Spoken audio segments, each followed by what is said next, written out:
Bonjour les petits loups, on se retrouve aujourd'hui pour une histoire sur le thème des 5 sens. Est-ce que vous les connaissez? Il y a d'abord la vue, l'ouïe, l'odorat, le goût et le toucher. Alors, vous êtes prêts? On ouvre grandes les oreilles, on ouvre grand les yeux et surtout, chut. Mon histoire du jour s'intitule L'orchestre de la favela.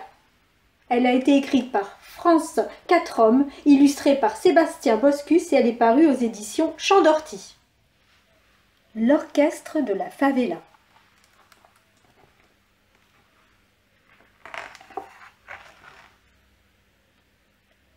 Le grand-père de Carlia, c'est une sorte de chercheur d'or.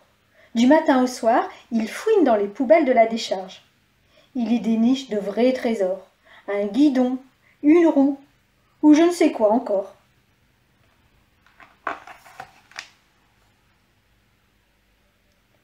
Puis il marche à pas pressés et s'enferme dans sa cabane au milieu de la favela, où il transforme ce bric-à-brac en objet extraordinaire. Ensuite, il va vendre ses drôles d'engins sur le marché.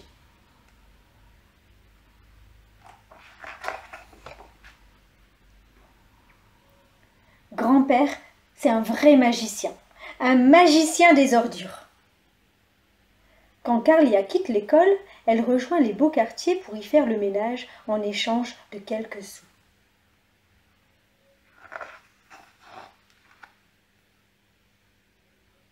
En rentrant, elle ne peut pas s'empêcher de jeter un œil par la fenêtre de la classe de violon. À croire que le professeur a les yeux derrière la tête, il lui dit « Mais entre, Carlia, viens donc faire un peu de violon. » D'un bond, elle est déjà près de lui. Et juste pour elle, le professeur interprète cette musique qui, comme aucune autre, sait parler à son âme.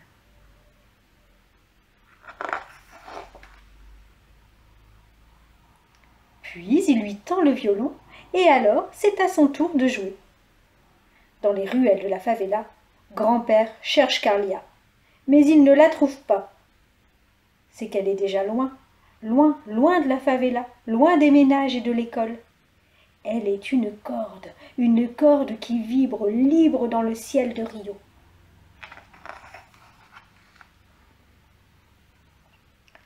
Je suis sûre qu'elle est à l'école de musique. Elle passe son temps à rôder autour, dit Pablo, l'ami de Carlia.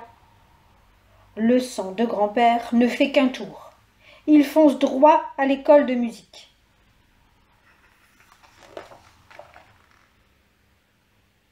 Il passe sa tête par la fenêtre. Carlia est bien là, tranquillement assise près de Felipe, le grand professeur. « Qu'est-ce que tu fais là, Carlia? Dépêche-toi de rentrer. Il y a affaire à la maison. » « Oh, monsieur, si seulement elle avait un violon, croyez-moi, cette petite a de l'or dans les doigts, » dit Felipe. « Vous savez, je n'ai même pas les moyens de lui offrir un cours. Alors un instrument, c'est impossible. Entre nous, pour les cours, il ne sera pas question d'argent. »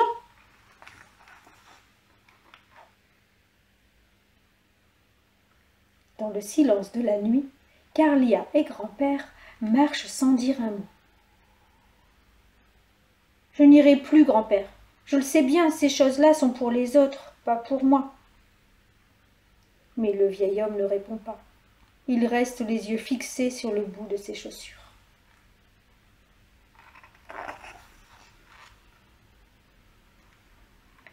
Les jours d'après sont comme les autres, ou peut-être un peu plus tristes. Si Carlia descend le sentier pour aller faire des ménages, elle y met moins d'entrain. Et au retour, elle évite soigneusement la fenêtre de l'école de musique. Car elle sait alors que si elle entend le son du violon, elle ne pourra pas tenir sa promesse.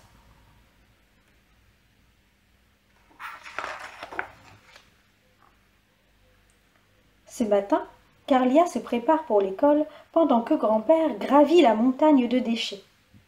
À l'aube, il peut encore y dénicher un objet rare. Alors qu'elle écoute d'une oreille la leçon de lecture, grand-père trouve quelque chose sous la carcasse d'une voiture. Il s'en saisit d'une main tremblante et se précipite dans son atelier.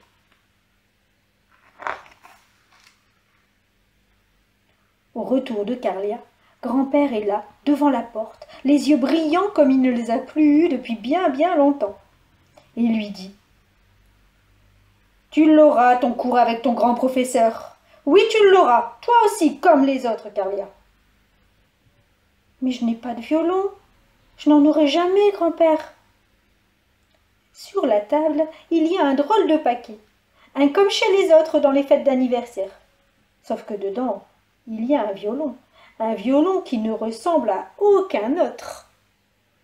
Sa caisse est un bidon de tôle, ses chevilles sont de bois sculpté et sur l'archet, grand-père a mis du crin de l'âne pimpin.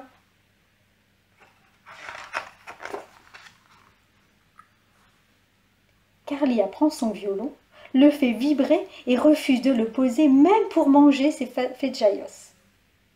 La nuit venue, Carlia dort avec son violon dans les bras. Elle rêve qu'elle joue à l'opéra.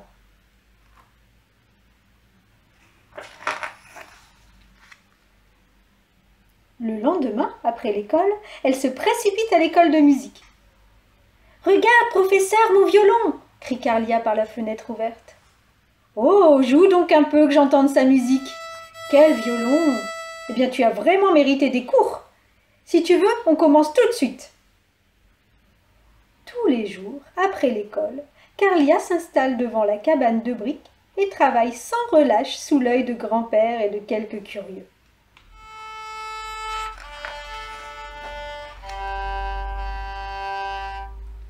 Voilà Pablo qui arrive avec des cordes, quelques planches et un bidon. « Grand-père, grand-père, fais-moi une contrebasse, moi aussi je veux être un musicien. »« Et moi une clarinette » ajoute un autre voisin. Depuis tôt ce matin, ils se tiennent tous les trois prêts à jouer. Aujourd'hui, à la favela, ils ont un invité de marque, le professeur Felipe en personne.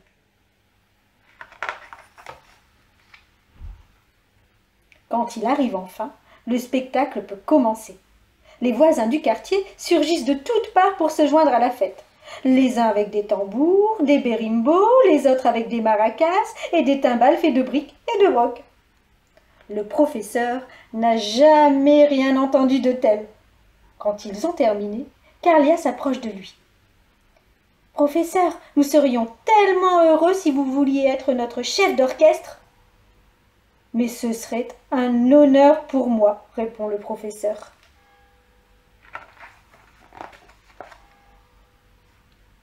Depuis ce jour, l'orchestre de la favela joue cette musique un peu partout à Rio.